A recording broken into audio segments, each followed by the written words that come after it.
அதனால தான் முதல் வாரத்தில் நாமும் நம்முடைய குடும்பம், 2வது வாரம் 8ஆம் தேதியிலிருந்து 14ஆம் தேதி வரை ஒரு சின்ன குழுவாக அதை எடுத்துட்டு போறோம். நீங்க வசிக்கக்கூடிய பகுதியில் உங்க தெருவா இருக்கட்டும், உங்க ஏரியாவாக இருக்கட்டும், உங்க அபார்ட்மெண்ட்டா இருக்கட்டும், ரெசிடென்ட் வெல்ஃபேர் அசோசியேஷனா இருக்கட்டும், உங்க கிராம பகுதிகளாக இருக்கட்டும், அந்த பகுதியில் இந்த பேம்ப்ளெட்டை போய் கொடுப்போம்.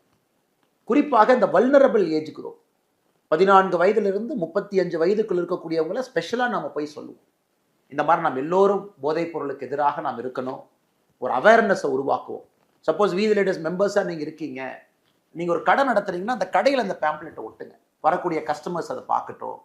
நீங்கள் மருத்துவராக இருக்கீங்க, வீதி லீடர்ஸ் குழுமத்தில் இருக்கிறீங்க, டாக்டர்ஸாக இருக்கும் பொழுது நம்ம எல்லோரும் சேர்ந்து பண்ணுறோம். இருந்தும் மருத்துவமனையில் வி ஆர் எகெயின்ஸ்ட் ட்ரக்ஸ் அப்படிங்கிறத நம்ம கொண்டு போய் சேர்த்தோம். நம்ம என்ன வேலை செய்தாலும் கூட வீதி லீடர்ஸில் இருக்கக்கூடிய நம்முடைய குடும்பத்தினர் நாம நம்முடைய ஒர்க் பிளேஸில் நம்ம இருக்கக்கூடிய பகுதியிலேயே இந்த பேம்ப்ளெட்டை கொடுத்து நம்ம ஒட்டுவோம், அதை மக்கள் பார்க்கட்டும். ஸோ செகண்ட் வீக்கை பொறுத்த வரைக்கும் 8லிருந்து 14 ஸ்மால் குரூப் டிஸ்கஷன், சின்ன சின்ன குழுக்களை நம்ம சந்தித்து பேசுகிறோம். என்னை பொறுத்தவரை ஒரு வீதி லீடர்ஸ், இன்னைக்கு நான் வீதி லீடர்ஸ் குடும்பத்தில் இருக்கக்கூடிய ஒரு வாலண்டியர், நான் 2வது வாரத்தில் 100 பேர்த்த சந்திக்கணும்னு நான் முடிவு பண்ணியிருக்கேன். 100 பேர், 7 நாள் 100 பேர். அது என் கூட வெளியே இருக்கக்கூடிய கொலீக்ஸாக இருக்கட்டும், தெரிஞ்சவங்களாக இருக்கட்டும். ஏன்னா உற்றார் உறவினர்கள் முதல் வாரத்தில் கவர் பண்ணுறோம், 2வது வாரம் 100 பேர்த்த நம்ம சந்திப்போம். ஒரு கடைக்கு போனால் கூட ஒரு பேம்ப்ளெட்டை கொடுத்துட்டு வரும்.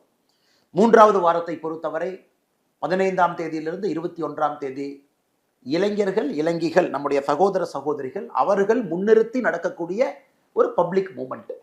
இப்போ நிறைய இடத்துல நம்ம பார்க்குறோம்னா, நாங்கள் மராத்தான் நடத்துகிறோம், நாங்கள் வாக்கத்தான் நடத்துகிறோம், நாங்கள் யோகா போட்டி நடத்துகிறோம், நாங்கள் ஸ்ட்ரீட் பிளே நடத்துகிறோம்.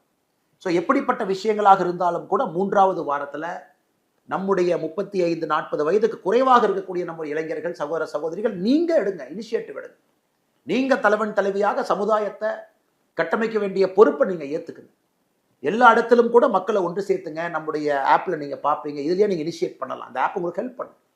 இந்த ஆப்பில் நீங்கள் இனிஷியேட் பண்ணலாம். உங்கள் பகுதியில், உங்கள் சட்டமன்றத்தில், உங்கள் மாவட்டத்தில் நீங்கள் இனிஷியேட் பண்ணலாம். அதில் மக்களை சேர்த்தலாம். அதுவும் கூட இந்த ஆப்பை கொஞ்சம் பார்த்தீங்கன்னா உங்களுக்கு தெரியும்.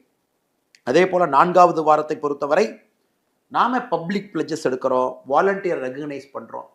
4வது வாரத்தில் அனைத்து இடத்திலும் கூட நாம் ஏற்கனவே சொன்னது போல் 22லிருந்து வரக்கூடிய 22 ஜூலையிலிருந்து கடைசி வரைக்கும் பப்ளிக் பிளட்ஜஸ் நம்ம எடுக்கிறோம். அனைத்து இடத்திலும் கூட நாம் இதை ஒரு பெரிய சமுதாய ஒரு இயக்கமாக மாற்றுகின்றோம்.